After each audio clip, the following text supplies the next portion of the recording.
북한 노동당 총비서 김정은은 최근 노동당 비서국 회의를 주재하며 당 내부 기강 회의 문제를 강도 높게 지적했다. 이번 회의는 노동당의 공식 기관지인 노동신문을 통해 공개되었으며 특히 당 간부들의 기율 위반 사례가 주요 의제로 다루어졌다. 김정은은 일부 당 간부들의 태만과 비윤리적 행태가 당의 정치적 기초를 흔드는 심각한 문제라고 규정하고 이에 대한 강력한 대응을 주문했다. 이는 북한이 최근 몇 년간 강조해온 사상과 기강 강화 기조와 맞닿아 있으며 체제 내부에서의 이완된 분위기를 차단하려는 시도로 해석된다. 이번 회의에서 가장 큰 논란이 된 사건은 평양에서 서쪽으로 약 60km 떨어진 온천군에서 발생한 기강 해이 문제였다. 온천군 당 간부들은 해당 지역에서 열린 노동당 회의를 형식적으로 진행했으며 회의 준비 또한 미흡했던 것으로 드러났다.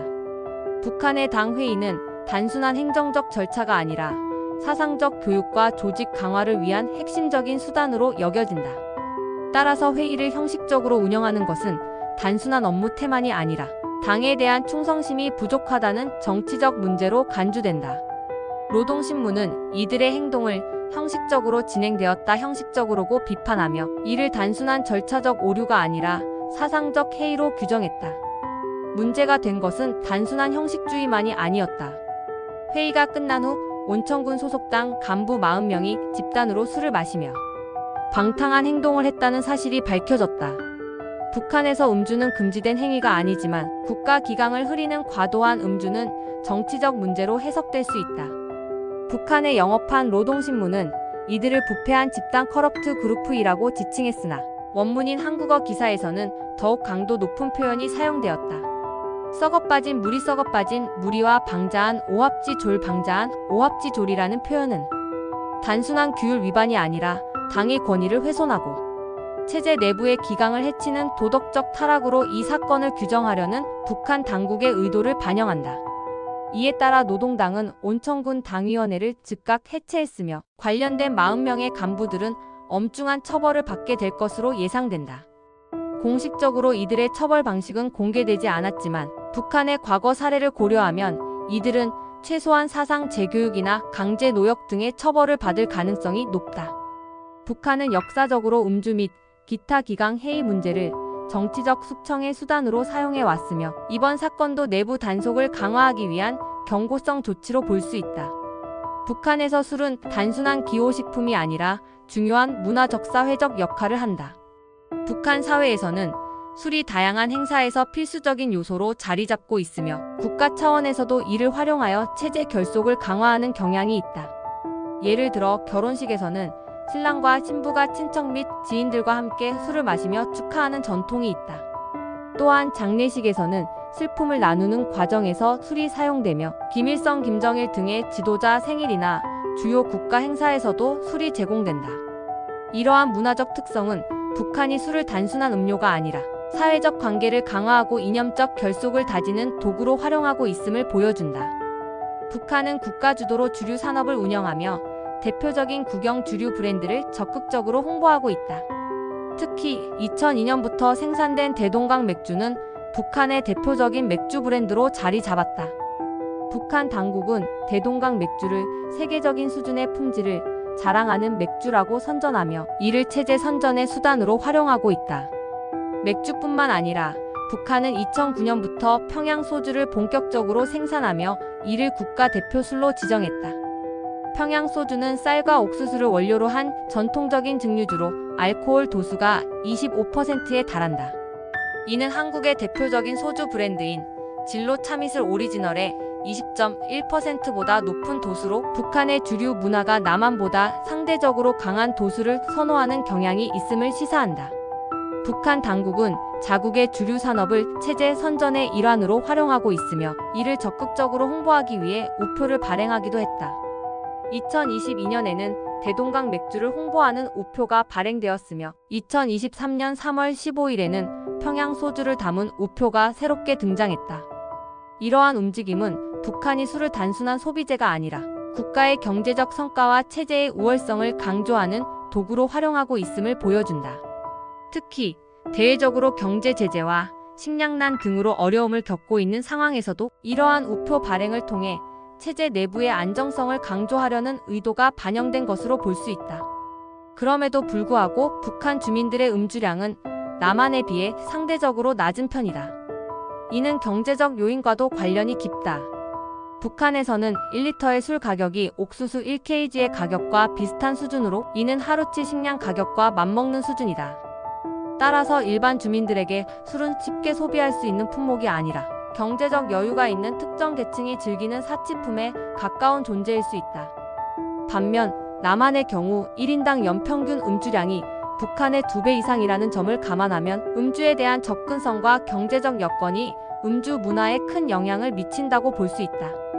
이러한 점에서 북한의 음주 문화는 국가가 주도하는 선전용 요소와 경제적 현실 속에서 제한된 소비 사이에서 균형을 이루고 있는 독특한 특징을 가진다고 할 수 있다. 북한에서 음주는 단순한 개인적 기호의 문제가 아니라 정치적 도덕적 의미를 가진 행위로 해석된다. 김정은 총비서는 노동당 간부들의 기강회의를 강하게 비판하면서 과도한 음주를 정치적 도덕적 부패의 한 형태로 규정했다. 이는 북한에서 음주가 단순한 규율 위반이 아니라 체제와 당의 기강을 흔드는 심각한 문제로 간주되고 있음을 보여준다.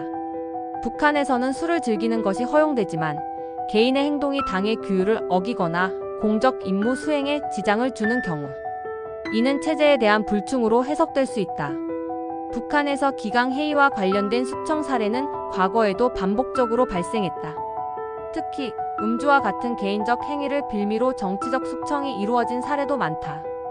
대표적인 예로 1955년 당시 북한의 최신상 우정통신부 장관이었던 박일우가 방탕한 생활과 알코올 중독 혐의로 실각하고 노동당에서 축출된 사건이 있다.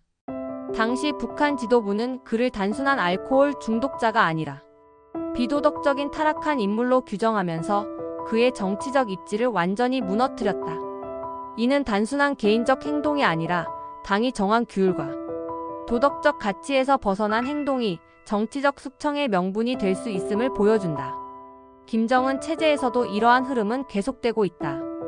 북한 당국은 특히 김정은 집권 이후 기강회의를 엄격하게 단속하며 이를 정치적 통제의 수단으로 활용해왔다.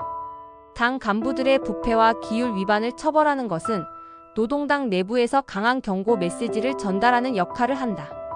또한 이는 단순히 개인의 일탈을 막는 차원을 넘어 체제 전체의 결속력을 유지하는 수단으로 활용된다. 북한에서는 개별적인 윤리적 문제도 이념적 문제로 확대 해석되며 국가의 통제를 벗어나는 행위는 언제든 반사회주의적 행동으로 간주될 수 있다. 특히 북한에서 음주, 흡연, 마약 사용 등은 단순한 개인의 선택이 아니라 국가의 이념적 건전성을 해치는 행위로 인식된다. 북한에서는 정신건강 문제가 이념적 문제로 해석되는 경우가 많으며 정신건강치료가 거의 이루어지지 않는 대신 사상 재교육을 통해 문제를 해결하려는 경향이 있다. 즉, 음주와 같은 행위가 단순한 건강 문제나 스트레스 해소의 수단으로 인식되는 것이 아니라 사상적으로 문제가 있는 사람들의 타락한 행동으로 여겨진다. 이러한 시각은 북한이 최근 사회적으로 강조하고 있는 사상과 문화의 순수성을 유지하려는 기조와도 맞닿아 있다. 김정은 체제에서는 외국 문화의 영향을 차단하고 사회적 도덕성을 강화하는 것을 주요 과제로 삼고 있다. 따라서 지나친 음주가 개인주의적이고 방탕한 생활 태도의 상징으로 여겨지는 것은 당연한 흐름이다.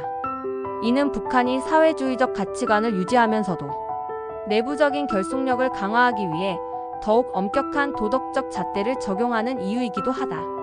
북한은 최근 몇 년 동안 외부 문화의 유익과 개인주의적 행태를 강하게 단속하는 기조를 유지하고 있다. 김정은 총비서 집권 이후 북한은 내부 결속력을 강화하고 사회주의적 가치관을 재확립하는 것을 최우선 과제로 삼아왔다. 이러한 정책의 일환으로 외국 문화 소비, 개인적 생활 방식, 심지어 일상적인 사회적 관습까지도 철저하게 규제하고 있다. 음주와 같은 개인적 습관도 예외는 아니다. 과거에는 음주가 사회적 교류의 한 방식으로 용인되었으나 최근에는 기강회의와 연결되며 반사회주의적 행위로 간주되는 경우가 많아지고 있다.